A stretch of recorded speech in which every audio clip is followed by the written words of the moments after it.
What's your name? My name's Taylor Connolly. Okay, and you live in the island? Yep, we live right over here across the street on Riverside. On Riverside, okay. Yep, on Riverside Drive. Okay, and you were saying that they evacuated early this morning? They evacuated probably like around 8:30.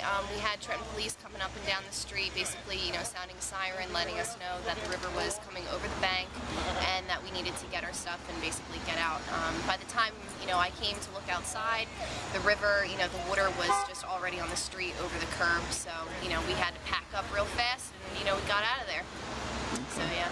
Do you think the city's response time and letting you know to evacuate was enough time? I feel like it could have been, possibly a little bit earlier. I felt like it was a little short notice just because there's a lot of people, especially elderly people, there's things in their basements that, that they risk getting ruined and things like that, and also it's just hard, if they're handicapped, anything like that. It was a little, it was a little tough, so last night probably would have been more ideal than this morning. It was a little hectic. It was a little hectic, but I mean, right now everything seems to be calming down and everybody's gotten out. So, I think right now, actually, we just went across the street to go look, and the water that was on the street, previously this morning is completely gone. But they are saying that the, river might rise again tonight. So we're just waiting. It's, just a waiting game. Going to see what happens, and hopefully, we're just hoping for the best. Water damage and things like that. So we'll see what happens.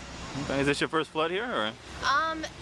Not mine. I've only been on the island for about 4 years, but my fiance's been on the island his whole life, and he was here for the one, I think it was in 2004. That was, I think, the biggest one.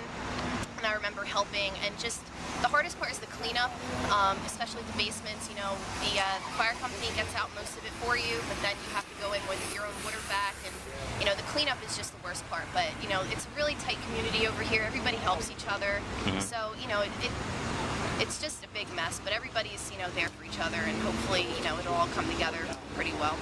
And what's your hunch on when you think you're going to be able to go back home? Well, first we heard 5 to 7 days. But now we're hearing possibly by Saturday. It all depends on the rain up north, and just the river coming down. We'll see what happens. Hopefully, the rain will let up and the river will go down and we should be okay. But if it keeps raining, then, it's just going to keep, coming up. Do you have another place to stay? Yep, right now my fiance and I are staying with my mom in Hamilton. It's us and our cats, so we had to, just load everything up and, bring everything over. So, yeah, not too bad. Okay. Luckily, we had somebody that's not too far away. Cool. Well, thank you very much for your time. No problem. Thank you.